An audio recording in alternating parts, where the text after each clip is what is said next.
तो सुलगता सवाल यही है कि संभल हिंसा में जो पत्थरबाज है, जो दंगेबाज है, उन्हें कौन इंडोर्स कर रहा है, कौन स्पॉन्सर कर रहा है, ये बड़ा सवाल। लेकिन इस बीच देखिए, संभल हिंसा की जो गूंज है वो दिल्ली तक सुनाई दे रही है। इसके अलावा आपको बता दें, समाजवादी पार्टी एक तरफ तो पुलिस और प्रशासन इसके साथ साथ कोर्ट पर सवाल खड़े कर रही है, वहीं दूसरी तरफ बीजेपी पर भी जमकर वार कर रही है। कैसे, दिखाते रिपोर्ट के जरिए।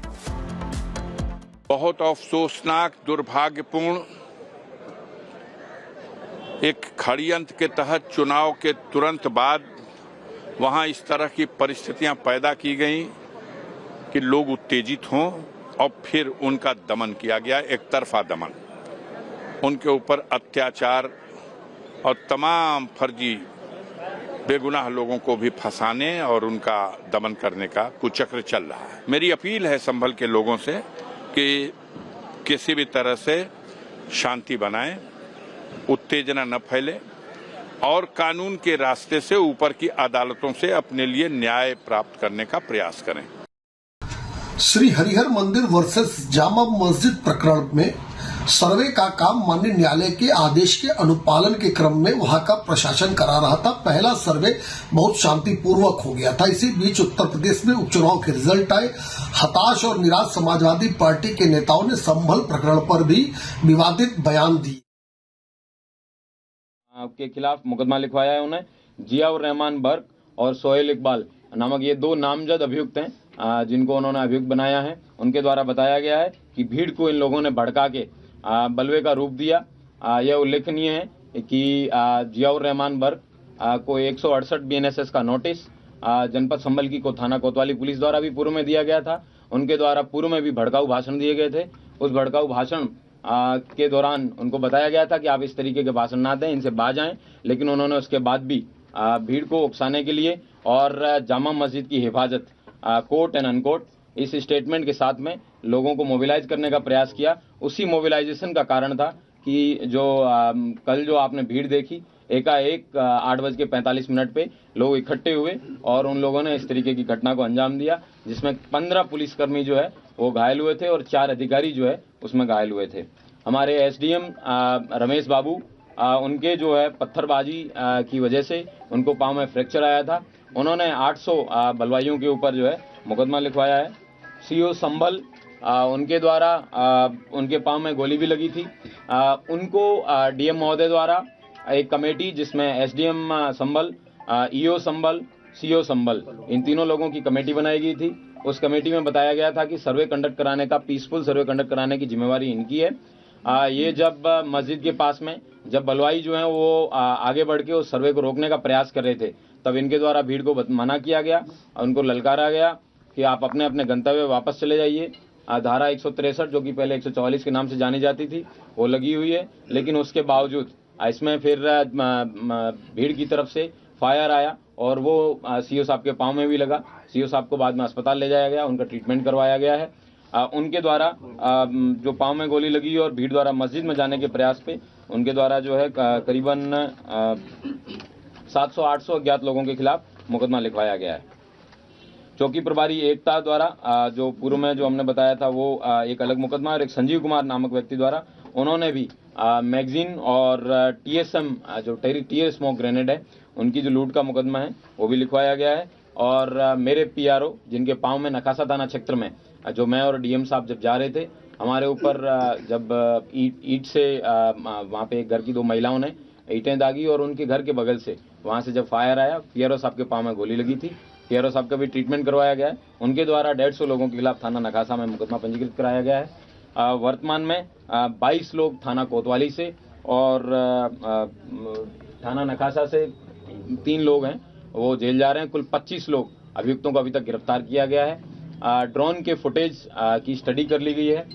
उनके छोटे छोटे पासपोर्ट साइज फोटोज बनवाए जा रहे हैं और उनको सर्कुलेट किया जाएगा, और जो लोग उनको बताएंगे उनको उचित इनाम भी दिया जाएगा, जो इन लोगों के बारे में सूचना देंगे कि ये दंगाई और बलवाई कौन थे।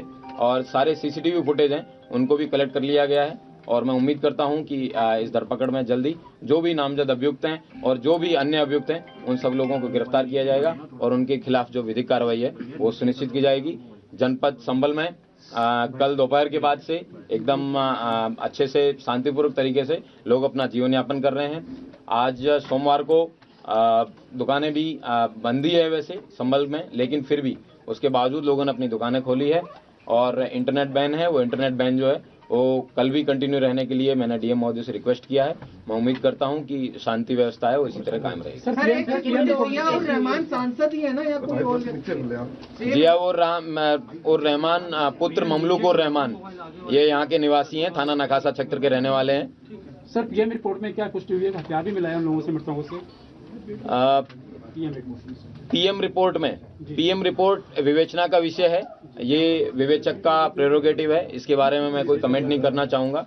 ये विवेचना पे समय आने पे आपको बता दिया जाएगा। सर जियाउर रहमान जिस वक्त कल हिंसा हुई सर जियाउर रहमान कल बेंगलोर में थे, तो उनका नाम किस तरह से आया सर? कल जब फोरेंसिक टीम द्वारा मौके पे कल देर रात्रि जब सब लोग चले गए थे, इस तरीके के वेपन उनके वहां से घटनास्थल पे जहां पे कई सारे चप्पल जूते पड़े थे उनके बीच में ये भी बरामद हुआ है। इस तरह देख सकते हैं कि आप भीड़ के जो बलवाई थे, पत्थरबाज थे, उनका क्या मकसद था, उनका क्या उद्देश्य था।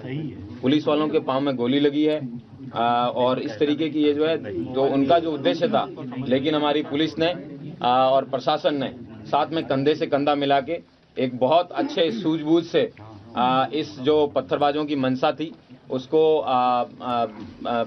कंप्लीट नहीं होने दिया। उनकी इच्छानुसार उन्होंने सर्वे को रोकने का भरपूर प्रयास किया। सर्वे शांतिपूर्ण कंप्लीट हुआ, जो कि माननीय न्यायालय के आदेश के अनुसार हो रहा था और मैं उम्मीद करता हूं कि आगे भी है शांति व्यवस्था कायम रहेगी और सभी पत्थरबाजों को आइडेंटिफाई किया जाएगा और जितने भी लोगों के खिलाफ मुकदमा लिखा गया है उन सब लोगों को गिरफ्तार करके जेल भेजा जाएगा। कितने नामजद कितने और अपराध कितने सर टोटल सर? कई जगह 700, कई जगह 800, जितने भी बलवाई हैं, दंगाई हैं, उन सबको पहचान में लाया जाएगा और उन सबको गिरफ्तार करके सर एक फैक्ट क्लैरिफाई कर दीजिए, जो जियाउर रहमान बर्क का आपने नामजद, ये कल की हिंसा में उनका नाम आया पूर्व में दिए गए बयान पर, क्योंकि कल वो बेंगलोर में थे जो सांसद है। किसी भी व्यक्ति का किसी भी जगह पे होने से उसका कोई उद्देश्य नहीं होता है। उनके द्वारा जो दिए गए पूर्व में दिए गए बयान थे और 168 बीएनएस का उनको बीएनएसएस का नोटिस उनको भी तामील कराया गया था। उनके पिताजी को जो ममलूकुर रहमान है उनको 10 लाख के मुचलके से पाबंद भी करवाया गया था। इस तरीके के इन लोगों के द्वारा बार बार समय समय पर बयानबाजी की जा रही थी, जिससे लोगों को है समय समय पर भड़काया जा रहा था। टोटल कितनी मौतें हुई हैं सर अब तक? अभी तक वर्तमान में 3 जो है लोगों की डेथ की पुष्टि हुई है। उन लोगों के जो दफन है उनकी कर दिया गया है और बाकी जो सूचना समय पे मिलती रहेगी बताते रहेंगे। एक व्यक्ति की डेथ रिपोर्ट हुई है मुरादाबाद में, लेकिन पोस्टमार्टम के बाद में पता चलेगा कि वो जनपद संभल में किस कारण से उस व्यक्ति की डेथ हुई है।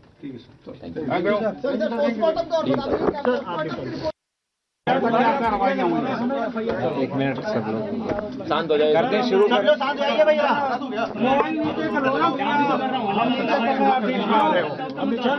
चलिए पहला प्रश्न पूछिए, कोई प्रश्न पूछना चाहता है तो शुरू। सर क्या स्थिति है संभल की वर्तमान समय में? कुल कितने प्राथमिकियां हुई हैं, कितनी गिरफ्तारियां हैं? कल दोपहर बाद से स्थितियां पूर्ण रूप से सामान्य हैं और कोई समस्या नहीं है।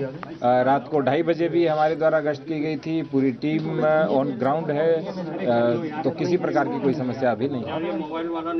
सर क्या और भी अभी धरपकड़ की जा रही है, छापेमारी हो रही है? कितने लोगों को और 21 लोगों के अलावा डिटेन किया जा रहा है सर? कल हमारे यहाँ जो डीआईओ हैं उनके माध्यम से कुछ फुटेज भी जारी किए गए, जो यहाँ के जो मानिंद लोग थे उनके माध्यम से दिए गए। कुछ ड्रोन की फोटोग्राफी है और कुछ कैमरा की फोटोग्राफी जो हमारे द्वारा ली गई थी वो भी जारी किए गए थे।